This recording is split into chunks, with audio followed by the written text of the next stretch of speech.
నిన్నగాక మనం భీమవరం వచ్చి ప్రధానమంత్రి అల్లూరి సీతారామరాజు గారి ఒక విగ్రహాన్ని ఆవిష్కరించి గిరిజనులు ఆదివాసుల హక్కుల్ని కాపాడుతానని చెప్పారు.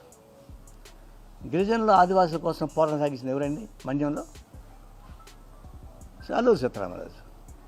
అల్లూరి సీతారామరాజు అంటే ఈ తాజాగా ఉన్న మన దీనిలో ఎవరు అల్లూరి సీతారామరాజు వేషం వేసి మెప్పించాడు? కృష్ణ. ఎన్టీ రామారావు కృష్ణుడు అంటే ఎన్టీ రామారావు, అల్లూరి సీతారామరాజు అంటే కృష్ణ అని వస్తాడు. ఆ విధంగా సినిమా తీశాడు, జనలేకపోయాడు. అట్లాంటి వాడిని డయాస్ మీద తీసుకురాకుండా ఈ చిల్లర బేరగాడిని చిరంజీవి తీసుకెళ్ళి పక్కన పెట్టుకున్నాడు. అంటే అల్లూరి సీతారామరాజు ఆశయాల్ని అక్కడే ధ్వంసం చేశాడు. నిజంగా అల్లూరి సీతారామరాజు ఆశయాలకి రెస్పెక్ట్ ఉంటే కృష్ణ లాంటి వాళ్ళని తీసుకెళ్ళి కూర్చొని పెట్టుంటే అయ్యా మన అల్లూరి సీతారామరాజు అనిపిస్తుంది ఆనందపడేవాళ్ళు. ఇది రాజకీయ రంగులు మారేటువంటి బేరగాళ్ళని తీసుకెళ్ళి పెట్టుకుంటే, బ్రోకర్ పనిచేసేటువంటి పెట్టుకుంటే ఎవరు నమ్ముతాడు మిమ్మల్ని? రెండోది ఏంటి, మరుసటి రోజు నుంచే గిరిజన దాడులు చేస్తున్నారు, అడవిని శాఖలను ఖాళీ చేయిస్తున్నారు. ఇప్పటికి 3 లక్షల మంది గిరిజనుల్ని ఖాళీ చేయించేశారు. పోడు వ్యవసాయానికి న్యాయం చేస్తున్నారు. నేను స్వయంగా వెళ్ళా మంచిర్యాల అడవుల్లోకి. కుంభవృష్టి పడుతున్నా కూడా అక్కడ గిరిజనులు అక్కడి నుంచి ఈ చెట్ల కింద నించొని ఉన్నారు తప్ప వాళ్ళు పోలే. ఎలాంటి పోలీసులు భయపడి వెళ్ళిపోయారు, వర్షానికి భయపడి వాళ్ళు పోలేదు. మేము ఇక్కడే ఉంటా ఉన్నారు. అధికారులు పోతే ఉన్నారు, నేను శ్రావణానికి వస్తాను తప్ప ఇక్కడే ఉంటా ఉంటున్నారు అని వాళ్ళు పోడు భూములు ఖాళీ చేస్తుంటే వాళ్ళు ఒప్పుకోలేదు. ఈ విధంగా గిరిజనుల్ని అటు ఆంధ్రాలో తెలంగాణలో పోడు భూములు రానికుండా చేయడం, గిరిజన హక్కులను కాలు రాయడం, వాళ్ళకు హక్కులు లేకుండా చేయడం చేస్తూ ఉన్నారు. ఇప్పుడు ఆంధ్ర రాష్ట్రంలో పవన్ కళ్యాణ్ స్టేట్మెంట్ రోజు ఇస్తున్నాడు, చాలా పవర్ఫుల్గానే ఇస్తున్నాడు. వైఎస్ఆర్ పార్టీకి వ్యతిరేకంగా ఓటు చేయకుండా తీసుకొని జాగ్రత్త గురించి చెప్తున్నాడు. అంతవరకు అందరూ ఆమోదించాల్సిందే. కానీ అదొక ల్యాండ్ మైన్. ఆ ల్యాండ్ మైన్ ఎక్కడ వెళ్తుందో, ఎవరి మంది వెళ్తుందో తెలిసి అవడం లేదు. ఎందుకంటే పొలిటికల్ క్లారిటీ లేదు. ఎందువల్ల పవన్ కళ్యాణ్ నా ఉద్దేశం అదొక ల్యాండ్ మైన్. అది ఎవరి మీద ఎట్ట పేలుతుందో ప్రణాళిక లేకుండా మనకు అర్థం కాని పరిస్థితి. అది సక్రమంగా పేలితే మంచిదే, లేకుండా పోతే మళ్ళా రాష్ట్రానికి సుడిగుండం పట్టుకుంటుంది.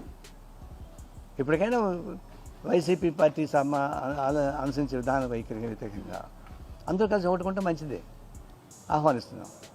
కానీ ఒకవైపున నమ్మకం లేని పద్ధతిలో పవన్ కళ్యాణ్ ప్రవర్తిస్తుంటే, ఇంకోవైపు బీజేపీ వ్యతిరేక వైఖరి తీసుకోవడానికి టీడీపీ వాళ్ళు వెనకడుగేస్తున్నారు.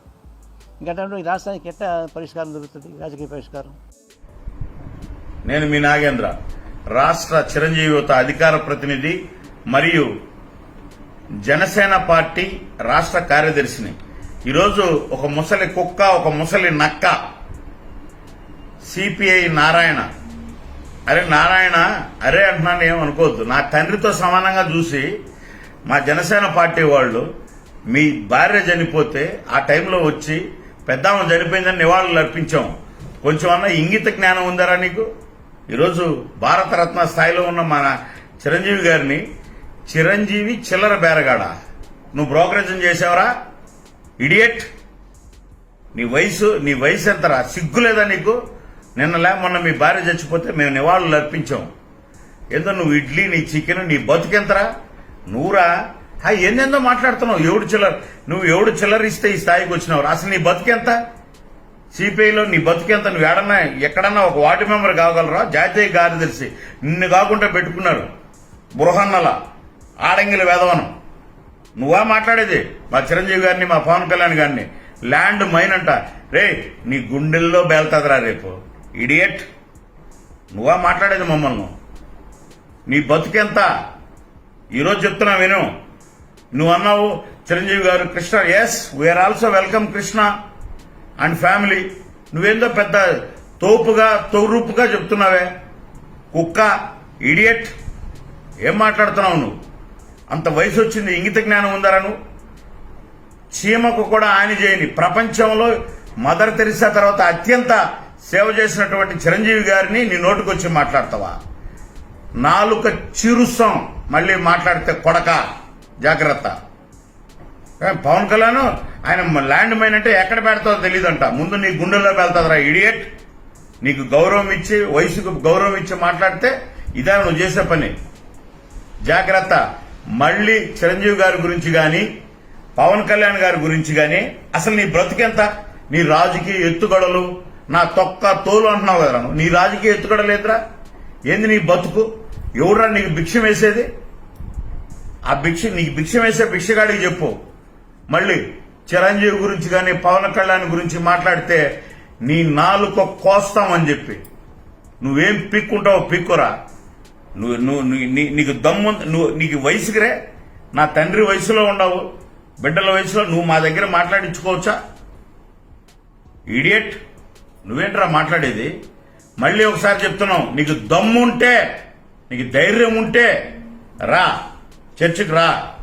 నువ్వేందో ఆడంగిలి వెదవ మాదిరా, పెద్దమ్మ చచ్చిపోయిందని, నీకు మాత్రలు ఇచ్చేవాడు లేడని, చికెన్ ఉడకబెట్టేవాడు లేడని మేము కొంచెం నీ పైన సింపథైజర్గా ఉంటే నీ ఇష్టం వచ్చినట్టు మాట్లాడతావురా నారాయణ. నిన్ను ఎంత గౌరవించావో మాకు తెలుసు. తిరుపతిలో మా జన సైనికులు వచ్చి ఆమెకు నివాళులు అర్పించినారు. ఆనేరు పిలిచినారు, ఈనేరు పిలిచినారు, నీ అమ్మ మొగుడు పిలిచినాడు, నీ అమ్మ మొగుడు పిలిచినాడు రా నారాయణ. ఏమైతుంది? ఏం పీక్కుంటావో పీక్కో, నీ చేతైన చేసుకో.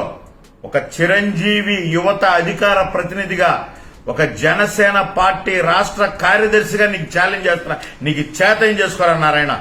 ఇదే మా ఛాలెంజ్. జై జనసేన, జై చిరంజీవ, జై పవన్ కళ్యాణ్, జై చిరంజీవ.